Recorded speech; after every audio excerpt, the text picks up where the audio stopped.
Assalamualaikum MGT 301 theme number 10 marketing communications short lecture final term की series जारी है।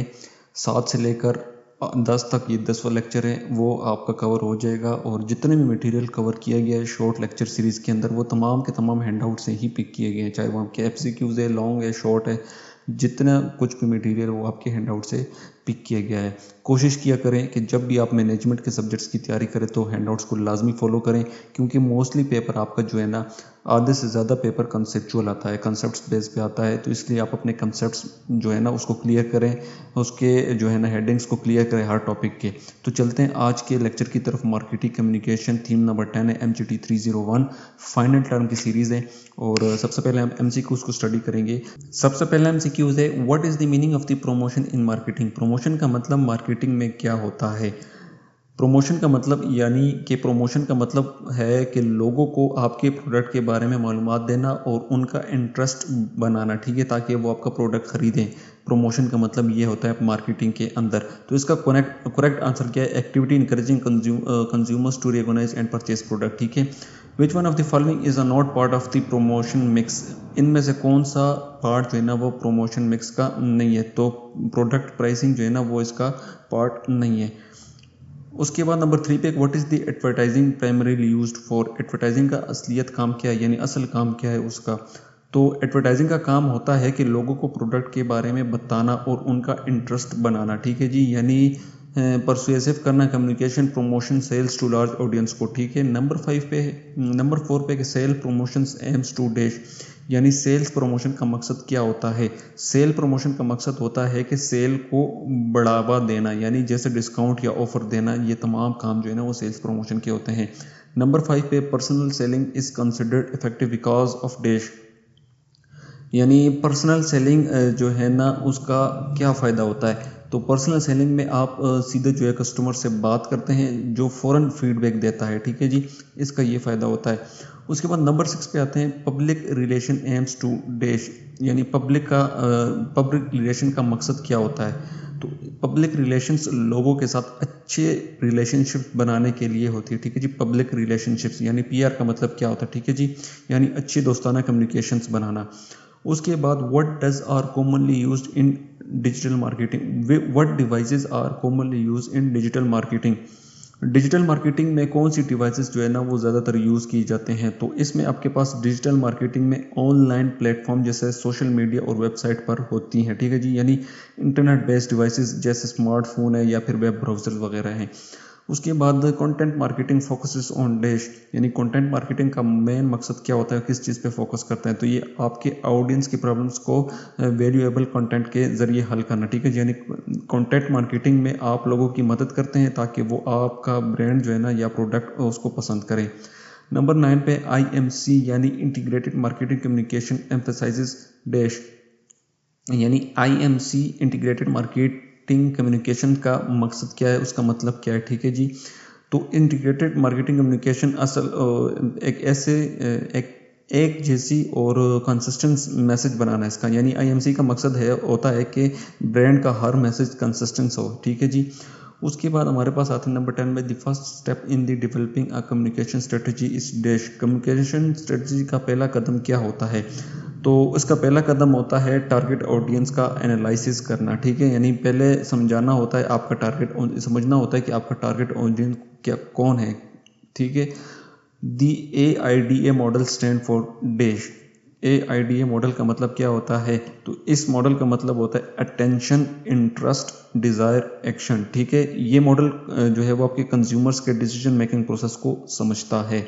Number 12 पे है कि which type of message appeals to consumers feeling, यानी ऐसे मैसेज जो कंज्यूमर्स के जज्बात को छू ले वो कौन से कहलाते हैं। तो वो आपके पास होते हैं इमोशनल मैसेज होते हैं, ठीक है जी, यानी ऐसे मैसेज जो आपके कस्टमर्स होते हैं उनके जज्बात को छू ले वो कौन से कहलाते हैं आपके पास, वो इमोशनल मैसेज होते हैं, ठीक है।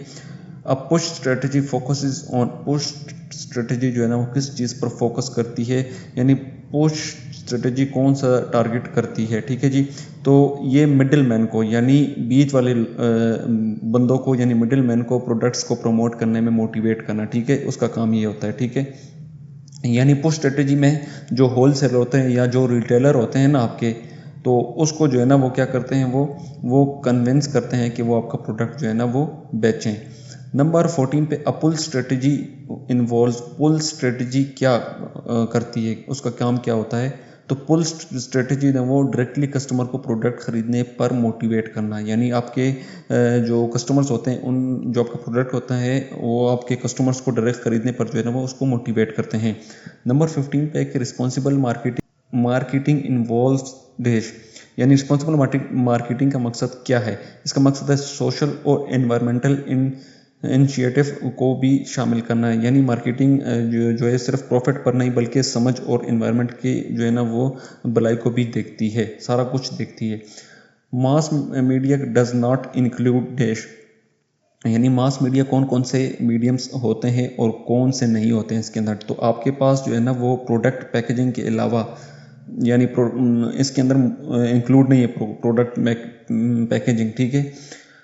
उसके बाद नंबर 17 पे आते हैं कि which budgeting method compare advertising spending to competitors, यानी आपको ये मतलब है कि ये मेथड कैसे काम करता है, जो कंपेटिटिव पार्टीज़ का मेथड है उसका मतलब क्या है और ये काम कैसे करता है। तो कंपेटिटर्स के स्पेंडिंग को देखकर बजट जो है ना वो तय करना है, यानी इसमें आप कंपेटिटर्स को का बजट देखकर अपना बजट जो है ना वो डिसाइड करते हैं, यानी मार्केट के जो आपके कंपेटिटर्स होते हैं उनके बजट को देखते हैं, फिर अपना बजट जो है ना फिर आप क्या करते हैं, डिसाइड करते हैं। नंबर 18 के अंदर है कि द अफोर्डेबल बजट मेथड, यानी अफोर्डेबल बजट मेथड का मतलब क्या है, यानी ये मेथड कैसा काम करता है। ये जो पैसे कंपनी अफोर्ड कर सकती है उसी हिसाब से जो है ना ये बजट तय करता है, यानी ये मेथड देकर डिसाइड करता है कि कितना पैसा अवेलेबल है, ठीक है। अफोर्डेबल बजट जो है ना ये काम करता है। Objective and task method for budgeting dash, यानी ऑब्जेक्टिव एंड टास्क मेथड कैसे बजट सेट करता है। तो ये एडवर्टाइजिंग के गोल और टास्क के हिसाब से जो है ना वो आपके बजट को किसको बजट को सेट करता है।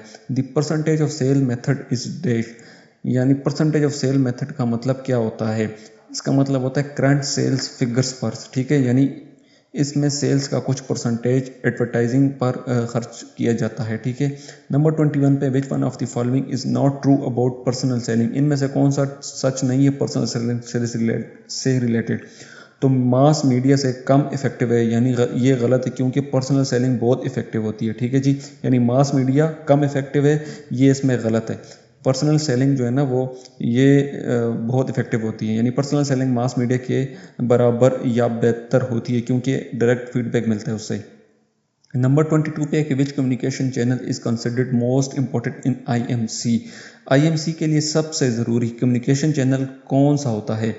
तो आईएमसी के लिए जो है ना वो मीडिया जो कम्युनिकेशन गोल जो है ना वो पूरा करती है वो इम्पोर्टेंट है उसके लिए, यानी आईएमसी के लिए हर मीडिया का अपना रोल होता है, जो गोल पूरा करे वो आईएमसी के लिए बेस्ट है।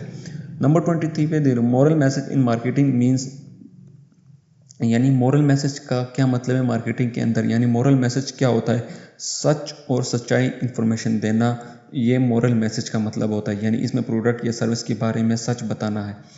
उसके बाद 24 पे है कि what is the main challenge before IMC was introduced, IMC के आने से पहले क्या चैलेंज था इनका, यानी आईएमसी को इंट्रोड्यूस्ड होने से पहले क्या चैलेंज था इनको। तो मार्केटिंग मैसेज अलग अलग होते थे जिससे ब्रांड जो है ना वो कंफ्यूज हो जाता था, उनको ये मसला था, यानी पहले हर डिपार्टमेंट अपना अलग अलग मैसेज देता था, आईएमसी इस कन्फ्यूजन को दूर करता है। उसके बाद नंबर 25 पर आता है कि दी AIDA model is useful in explaining, यानी क्या एक AIDA मॉडल किस चीज़ को समझता है, यानी AID मॉडल का यूज़ किस चीज़ को समझने के लिए इस्तेमाल होता है या यूज़ होता है। तो ये एडवर्टाइजिंग में कस्टमर को, जो आपके कस्टमर होते हैं उसके डिसीजन मेकिंग को प्रोसेस करने के लिए इस्तेमाल होता है। अच्छा जी, शॉर्ट क्वेश्चंस की तरफ अभी हम आते हैं कि what does promotion means, promotion का मतलब क्या है। अभी हम शॉर्ट जो है ना क्वेश्चंस आंसर स्टडी करेंगे, उसके बाद जो है ना हम लॉन्ग करेंगे। सबसे पहला क्वेश्चन है कि what does promotion means, promotion का मतलब क्या है। प्रमोशन का मतलब है कि वो एक्टिविटीज़ जो लोगों को प्रोडक्ट या सर्विस लेने पर मोटिवेट करती है।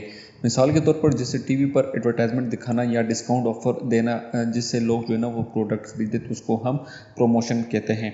What does the promotion mix consist of. Promotion mix किन चीज़ों से मिलकर जो है ना वो बनता है, ठीक है जी। प्रमोशन मिक्स का मतलब है कि मार्केटिंग के 4 से 5 तरीके, जैसे एडवर्टाइजिंग, पीआर यानी पर्सनल सेलिंग, सेल्स प्रमोशंस, जो कि कंपनी जो है ना वो एक साथ इस्तेमाल करती है। मिसाल के तौर पर कंपनी एड चला रही हो सेल पर, डिस्काउंट दे रही हो और सेल पर्सन जो है ना वो प्रोडक्ट एक्सप्लेन कर रहा हो, तो ये सब जो है ना वो प्रमोशन मिक्स के अंदर आता है।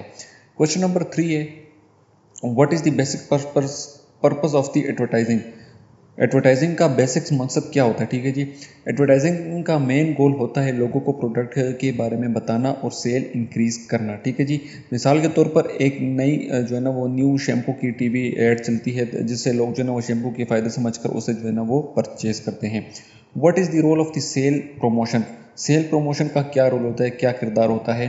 तो सेल प्रमोशन ऐसी टेक्निक है जो लोगों को जो है ना प्रोडक्ट जो है ना वो तुरंत खरीदने यानी एक डायरेक्टली खरीदने पर मजबूर कर देता है, ठीक है, सेल्स प्रमोशन के थ्रू। एग्जांपल इसकी ये है कि by one get one free, जैसे लिमिटेड टाइम डिस्काउंट ऑफर लगा लेते हैं, तो ये एक सेल की प्रमोशन यानी ज़्यादा प्रोडक्ट सेल करने की एक टेक्निक है। Why is personal selling considered the most effective. Personal selling को सबसे इफेक्टिव क्यों माना जाता है, तो इसकी वजह ये कि इसमें सेल्स पर्सन जो है ना वो डायरेक्ट कस्टमर से मिलता है, समझता है और क्वेश्चंस का जवाब देता है उसको, इसीलिए जो है ना वो जो पर्सनल सेलिंग जो है वो सबसे जो है ना इफेक्टिव है। मिसाल के तौर पर मोबाइल फ़ोन शॉप पर सेल्स रिप्लाई आपको फ़ोन के फीचर समझा रहा होता है, ठीक है जी। तो इसी तरह क्वेश्चन नंबर 6 की तरफ आते हैं कि डिजिटल मार्केटिंग यानी what devices are used in digital marketing. कौन सी डिवाइसेस जो है ना वो डिजिटल मार्केटिंग के अंदर यूज़ होती है। तो डिजिटल मार्केटिंग में mainly internet based devices use होती है, जैसे कि फेसबुक है, इंस्टाग्राम है, यूट्यूब है या ईमेल मार्केटिंग वगैरह तमाम के तमाम। What is IMC integrated marketing communication, क्या चीज़ है। ये एक अप्रोच है जहाँ सब मार्केटिंग टूल्स को मिलाकर एक जैसा जो है ना वो मैसेज दिया जाता है। जैसे कि कंपनी की अपनी एक वेबसाइट है, टीवी एड है, सोशल मीडिया है, सब एक जैसे मैसेज दे रहे होते हैं, तो इसको हम क्या कहते हैं, IMC यानी इंटीग्रेटेड मार्केटिंग कम्युनिकेशन है। नंबर 9 पे what are the 4 step of AIDA model. AIDA model के 4 स्टेप क्या हैं। ये एक मॉडल है जो मार्केटिंग के हर स्टेज को समझता है, ठीक है जी। AIDA एक ऐसा मॉडल है जो मार्केटिंग के हर स्टेज को समझता है। अब इसके 4 स्टेप कौन कौन से, सबसे पहले अटेंशन है, फिर इंटरेस्ट है, फिर डिज़ायर है, फिर एक्शन है। अटेंशन के अंदर क्या होता है, एड देखकर आपका ध्यान जो है ना प्रोडक्ट पर जाए। इंटरेस्ट में क्या होता है, आपको प्रोडक्ट जो है ना वो इंटरेस्टिंग लगे। डिज़ायर में क्या होता है, आप प्रोडक्ट चाहते हैं, आप उस प्रोडक्ट को चाहते हैं। एक्शन क्या है, आप प्रोडक्ट परचेज करते हैं। फिर what is different between rational and emotional message. Rational और इमोशनल मैसेज में क्या फ़र्क है, ठीक है जी। तो मतलब ये रैशनल मैसेज का मतलब ये फैक्ट्स और लॉजिक पे बेस होता है, ठीक है जी। और इमोशनल मैसेज यानी जज्बात और फीलिंग पर बेस होता है। मिसाल के तौर पर रैशनल की एग्जांपल देता हूँ कि ये टूथपेस्ट जर्म्स जो है को 99% तक ख़त्म करता है। ये क्या है, फैक्ट्स और लॉजिक पर है, ठीक है। इमोशनल में क्या होता है, जज्बात और फीलिंग, यानी आपने फैमिली की हिफाजत के लिए बेस्ट टूथपेस्ट, तो ये इसकी इमोशनल है। नंबर 11 पे है what is different between push strategy and pull strategy. ऊपर भी मैंने आपको समझाया था, इधर भी बता देता हूँ कि पुश स्ट्रेटजी कौन सी होती है, प्रोडक्ट को मिडल मैन या रिटेलर को पुश किया जाता है। पुश स्ट्रेटजी क्या होती है, प्रोडक्ट को मिडल मैन या रिटेलर्स को पुश किया जाता है। पुल स्ट्रेटजी क्या होती है, एड्स और प्रमोशन से एंड जो आपके कस्टमर्स होते हैं उनको खुद अट्रैक्ट किया जाता है, ठीक है। पुश स्ट्रेटजी की मिसाल अपना डिस्ट्रीब्यूटर को कन्विंस करना कि प्रोडक्ट स्टोर में रखे, ठीक है, पुश स्ट्रेटजी के अंदर। पुल में क्या होता है, टीवी एड्स जो कस्टमर को डायरेक्टली स्टोर पर ले आए, यानी टीवी पर एड्स देखते हैं फिर उसको वो डायरेक्ट जो है ना वो स्टोर पर ले आते हैं। क्वेश्चन नंबर 12 है आपका, what does reasonable marketing means. Reasonable marketing का मतलब क्या है, मार्केटिंग ऐसी हो जो एनवायरनमेंट और सोसाइटी का भी ख्याल रखे, इसको हम रीजनेबल मार्केटिंग कहते हैं। यानी कंपनी जो है ना वो रिसाइकेबल पैकेजिंग का यूज़ कर रही हो या फिर एनवायरनमेंट फ्रेंडली कैंपेन चला रही हो, ठीक है जी। तो ये इस तरह के अगर प्रोसेस देखें यानी मार्केटिंग जो एनवायरनमेंट और सोसाइटी का भी ख्याल है कि उसको हम रीजनेबल मार्केटिंग कहते हैं। लॉन्ग क्वेश्चन की तरफ आते हैं। सबसे पहले आपको क्वेश्चन है कि explain the concept of the promotion mix and its main component, how does it help organization achieve their marketing goals, ठीक है जी। आपने क्या करना है, एक्सप्लेन करना है किसको, कॉन्सेप्ट्स ऑफ प्रमोशन मिक्स को और उसके मेन कंपोनेंट्स को भी, और बताना है कि कैसे ये एक ऑर्गेनाइजेशन की मदद करती है मार्केटिंग गोल को अचीव करने में। ठीक है जी। सबसे पहले प्रमोशन मिक्स एक स्ट्रेटजी है जो ऑर्गेनाइजेशन अपने मार्केटिंग गोल्स अचीव करने के लिए यूज़ करती है। ठीक है, इसमें एडवर्टाइजिंग भी आती है, पब्लिक रिलेशंस भी है, पर्सनल सेलिंग भी है और सेल प्रमोशंस शामिल होते हैं। एडवर्टाइजिंग का मकसद है मास ऑडियंस तक पहुंचाना या प्रोडक्ट की सर्विस इंफॉर्मेशन पहुंचाना है। ठीक है जी। पब्लिक रिलेशन ऑर्गेनाइजेशंस और पब्लिक के दरमियान पॉजिटिव रिलेशन बनाने के लिए जो है ना कम्युनिकेशन का जरिया है। पर्सनल सेलिंग में सेल पर्सन कस्टमर्स को पर्सनली अप्रोच करते हैं ताकि वो प्रोडक्ट खरीदने पर राज़ी हो जाए।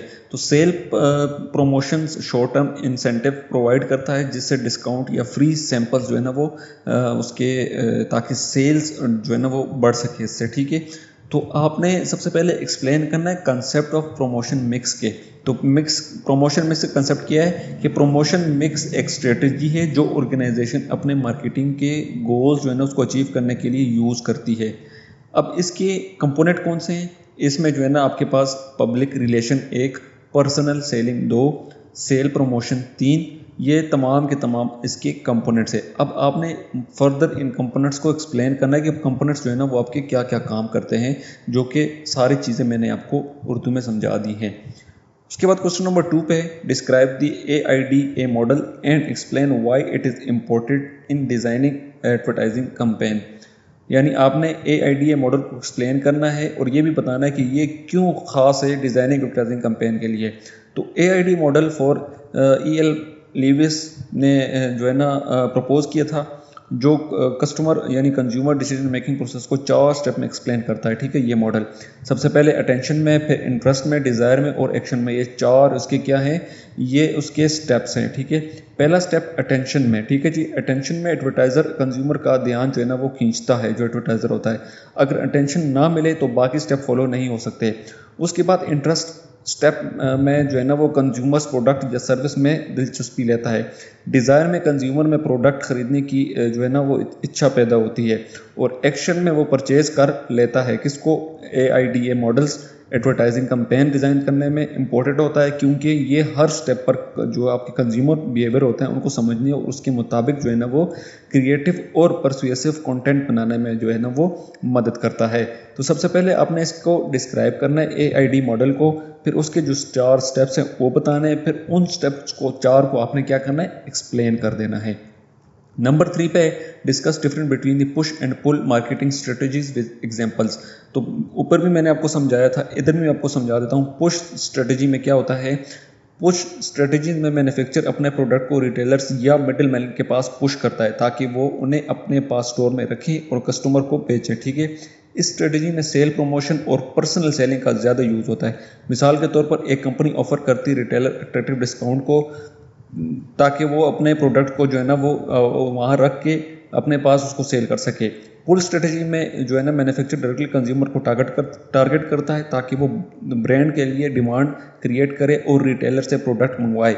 इसमें एडवर्टाइजिंग और कंज्यूमर जो उसकी प्रमोशंस होती हैं वो क्या होती है, वो ज़्यादा होती हैं। मिसाल के तौर पर टीवी एड्स या ऑनलाइन कैंपेन जो एंड कंज्यूमर को अट्रैक्ट करते हैं। ठीक है, पुश स्ट्रेटजी में ब्रांड लॉयल्टी कम होती है और डिसीजन मोस्टली परचेज साइड पर होता है, जबकि पुल स्ट्रेटजी में जो है ना स्ट्रॉन्ग ब्रांड लॉयल्टी होती है और कंज्यूमर डिमांड जो है ना वो ज़्यादा होती है उसके अंदर। ठीक है, ये तमाम की तमाम चीज़ें जो है ना ये पुल एंड पुश दोनों आपने लिखने, उसकी एग्जांपल नीचे उसको मेंशन कर देना। ये उसकी एग्जांपल एक की लिखी हुई है और ये फिर ये दोनों डिफरेंसेस है इनके अंदर।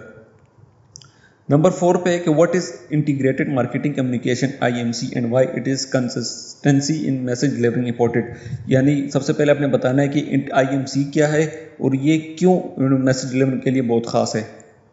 इंटीग्रेटेड मार्केटिंग कम्युनिकेशन एक मार्केटिंग स्ट्रेटजी है जिसमें कंपनी के तमाम प्रमोशन एक्टिविटीज़ एक साथ कोऑर्डिनेट की जाती हैं ताकि एक कंसिस्टेंट और क्लियर मैसेज कंज्यूमर्स को तक पहुंचे। ठीक है, IMC का मतलब ये है।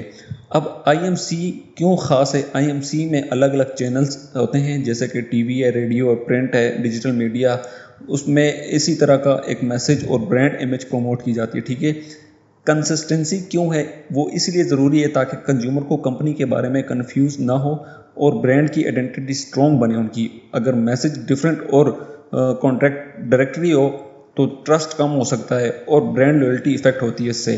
तो इसीलिए आईएमसी से मार्केटिंग एफर्ट ज़्यादा इफेक्टिव, एफिशिएंटली और कंज्यूमर फ्रेंडली बनते हैं। तो ये आपके आईएमसी की पूरी डिटेल थी। क्वेश्चन नंबर 5 आपका है, explain the role of the digital marketing and content marketing in modern marketing communication.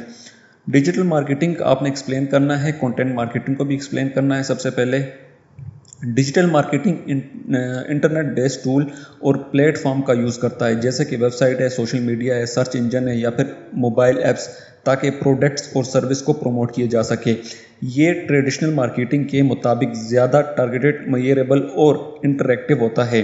Content marketing digital marketing का जो है ना एक हिस्सा होता है, जिसमें वैल्यूएबल और रेलिवेंट जो है ना और कंसिस्टेंट कंटेंट क्रिएटर और डिस्ट्रीब्यूट की जाती हैं, ताकि स्पेसिफिक ऑडियंस को जो है ना अट्रैक्ट और इंगेज किया जा सके।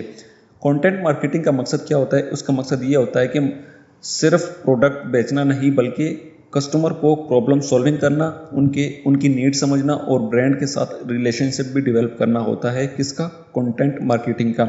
ये दोनों मार्केटिंग कम्युनिकेशन में जो कस्टमर होते हैं वो इंगेजमेंट और ब्रांड अवेयरनेस एंड लॉयल्टी बढ़ाने में क्रिटिकल रोल जो है ना वो अदा करते हैं। क्वेश्चन नंबर 6 आपका है, discuss the ethical concentrations in marketing communication and explain the importance of the moral messaging. यानी आपने बताना है कि एथिकल कंसंट्रेशंस डिस्कस करनी है आपने मार्केटिंग कम्युनिकेशन में और एक्सप्लेन करना है इसके इंपॉर्टेंस और मोरल मैसेज को। तो मार्केटिंग कम्युनिकेशन में एथिकल कंसंट्रेशंस का मतलब है ऐसी पार्टीज जिसमें सच्चाई, ट्रांसपेरेंसी और सोशल रिस्पॉन्सिबिलिटी को मद्देनज़र रखा जाए। ठीक है जी। और मोरल मैसेजिंग वो होती है जो लीगली कंप्लेन हो, प्रोडक्ट के फैक्ट को सच्चाई प्रेजेंट करे और कंज्यूमर को जो है ना मिसलीड ना करे। ये इसकी आपकी मोरल है। ठीक है। ये इंटीग्रिटी और ब्रांड रिपुटेशन के लिए ज़रूरी है। मिसलीडिंग या फॉल एडवर्टाइजिंग से कंज्यूमर जो होता है ना वो ट्रस्ट उसका टूट जाता है, जो लॉन्ग टर्म में जो है ना कंपनी के लिए जो है ना वो नुकसानदेह होता है। इथिकल मार्केटिंग से ऑर्गेनाइजेशन अपनी सोशल रिस्पॉन्सिबिलिटी निभा सकती है, अपने कस्टमर के साथ जो है ना वो लॉन्ग लास्टिंग रिलेशन बना सकती है और सोसाइटी में जो है ना वो एक पॉजिटिव इमेज इस्टेब्लिश कर सकती है। तो ये एक इथिकल कंसंट्रेशन और मार्केटिंग कम्युनिकेशन की पूरी एक्सप्लेनेशन है। उसके बाद क्वेश्चन नंबर 7 है कि how do companies allocate budget for advertising. Companies कैसे बजट को अलोकेट करती है एडवर्टाइजिंग के लिए। Explain different methods and their advantages और डिसएडवांटेजेस। आपने एडवांटेजेस भी बताते हैं और डिसएडवांटेजेस भी बताने हैं। तो सबसे पहले कंपनी एडवर्टाइजिंग बजट अलोकेट करने के लिए मेथड यूज़ करती है competitive party method, affordable budget method और ऑब्जेक्टिव एंड टास्क मेथड। उसके बाद परसेंटेज ऑफ सेल मेथड। ये 4 मेथड ये यूज़ करती है। कंपेटिटिव पार्टी मेथड क्या होता है? कंपेटिटर्स के एड स्पेंडिंग को देखकर अपना बजट सेट करते हैं और एडवांटेजेस ये है कि मार्केट में बैलेंस रहता है, लेकिन कंपेटिटर्स डेटा मिलना मुश्किल हो जाता है इससे। अफोर्डेबल बजट मेथड में क्या होता है? सिर्फ उतना खर्चा करती हैं जितना अफोर्ड कर सकती हैं, यानी सिंपल है कि लेकिन कम खर्च से रिजल्ट नहीं मिलते। ठीक है। ऑब्जेक्टिव एंड टास्क मेथड क्या होता है? एडवर्टाइजिंग गोल्स के मुताबिक जो है ना वो बजट डिसाइड करते हैं, ज़्यादा एक्यूरेट हैं, लेकिन प्लानिंग और मेजरिंग उसकी मुश्किल हो सकती है इसमें। परसेंटेज ऑफ सेल मेथड में क्या होता है? सेल के परसेंटेज के हिसाब से जो है ना वो बजट तैयार होता है, जैसे कि CFOs को पसंद है क्योंकि ओवर स्पेंडिंग का खर्चा कम होता है, लेकिन ये गलत है क्योंकि सेल ग्रोथ पहले होनी चाहिए एडवर्टाइजिंग से, ना कि एडवर्टाइजिंग का रिजल्ट हो। तो हर मेथड की अपनी लिमिटेशन है और कंपनीज अपने गोल और रिसोर्सेज के मुताबिक जो है ना वो बेस्ट मेथड जो है ना वो सेलेक्ट करती है। तो ये आपके जो है ना वो 4 जो है ना कंपनीज का ऑलोकेटेड बजट है एडवर्टाइजिंग के लिए। तो ये आपका लेक्चर थीम नंबर 10 जो था वो आपका एंड हो चुका है। नेक्स्ट हम थीम नंबर 11 को स्टडी करेंगे।